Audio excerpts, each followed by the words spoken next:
Florence Villeneuve is back with us in studio. Hi, Eve. Hi, Florence. This annual phone-in, basically, by Russian President Vladimir Putin, getting a lot of coverage? Getting a lot of coverage in the Russian press. First of all, as you can imagine, Putin faces the nation. That's what Moscow Times says. So he answered questions from journalists and members of the public. 55 questions in total for 3 hours and 58 minutes. Quite a long time, but it's 15 less questions than he answered last year and 30 less than the record he sent in 2013. He answered 85 questions in 4 hours and 47 minutes. That must have been quite a long call in there. Now, he answered questions on the economy, on Ukraine, and of course, he also mentioned the threat posed by the Islamic State. Now, the Wall Street Journal has a photo of him on the front page of their paper today, saying that he wanted to portray himself as a man of the people, and you can see him here taking a selfie with some young Muscovites here, and you can see he is planning to get down with them, according to the Wall Street Journal. Gosh, it is really a marathon phone-in, answering everything from, as you say, those important topics, like, I guess, down to, I believe one woman rang in asking him to convince her husband to get a dog. However, throughout this marathon session, he remained defiant towards the West. That's right, absolutely. Let's take a look at China Daily, because they mentioned comments he made about the economy. You can see here, he says that the West's sanctions are actually a blessing. Now, he sought to portray these sanctions, so punitive measures over the Ukraine crisis, as a blessing in disguise that actually only helped the government and the central bank. So quite a defiant Putin there. Now, The Independent today, the British paper, is critical of the comments that he made on Ukraine. You can see they talk about him having a blithe take, and it points out that he was deadpan and dangerous. His annual phone-in offered no prospect either of a solution in the Ukraine crisis or, more in general, a thaw in relations with the West. The Independent says that relations with Russia right now are currently at levels reminiscent of the frostiest periods of the Cold War. Okay.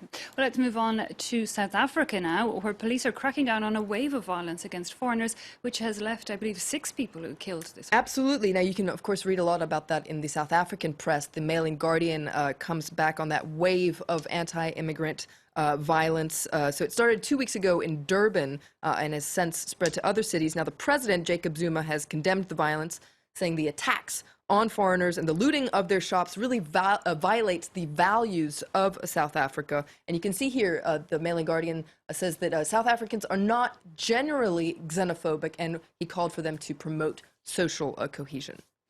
It's not, however, sadly, the first time that there's been such an outbreak of anti-foreigner violence. That's right. Now, several papers are coming back on this. I pulled out one from Quartz, which is a U.S.-based digital news outlet. Now, these kind of violence against foreigners, they tend to happen quite frequently, especially because there's a huge unemployment in South Africa, 25%, widespread poverty, glaring income disparities. But what's interesting is the violence targets foreigners from other African nations. And so Quartz wonders, why are black South Africans attacking foreign Africans and not foreign whites? It's a very interesting article. I definitely recommend reading it. And it points out that at the heart of the question is the very loaded meaning of the word foreigner. In South Africa, foreigner is often used pejoratively to refer to Africans and Asian non-nationals. Other foreigners, particularly those from America or Europe, are often unnoticed and lumped with tourists or called expats. So you can, the article actually has a very interesting take on this, and it says more than xenophobia, what we're seeing here looks a lot like Afrophobia. Okay, but then there are other papers calling on Africans to stick together. Absolutely. Let's go back to the Mail and Guardian. It's an opinion piece by Kagure Mugo. He says, "Listen up, Africa. We need to stick together in this global village because we are each other's last hope.